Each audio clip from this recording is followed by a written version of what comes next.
Sir మీరు మొన్నే Telugu film ఇండస్ట్రీలో one of the costliest film game changer చేశారు. అలాగే ఇప్పుడు ప్రశాంత్ నీల్ గారితో లేకపోతే రకరకాల పెద్ద డైరెక్టర్స్తో చాలా పెద్ద సినిమాలు ప్లాన్ చేస్తున్నారు. మీకు మొత్తం సినిమా డైనమిక్స్ అంతా తెలుసు మన దగ్గర. అక్కడ మీ పక్కన కూర్చున్న ఇద్దరు Kerala film industry biggest budget cinema తీసి వాళ్ళిద్దరే ఈ రోజుకి ₹1 కూడా తీసుకోలేదంట. మన ఇండస్ట్రీ ఈ ఎగ్జాంపుల్ నుంచి ఏదైనా నేర్చుకోగలిగింది ఉందంటారా?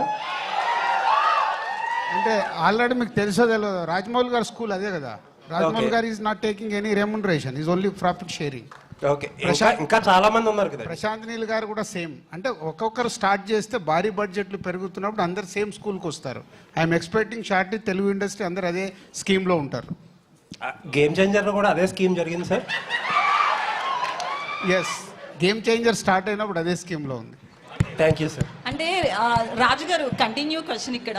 రాజుగారు అంటే రెమ్యునరేషన్ ఒక్కని లూసిఫర్ 2 గురించి మాట్లాడకుండా topic yes please yeah yes please questions on this film about Lucifer. సరే, ఓకే, లూసిఫర్ గురించి గెస్ట్లు వాళ్ళు మనకు హైదరాబాద్ కు వచ్చిన గెస్ట్ల ముందట అనవసరమైన టాపిక్. Okay okay done. నేను క్వశ్చన్ చేంజ్ చేసేసాను.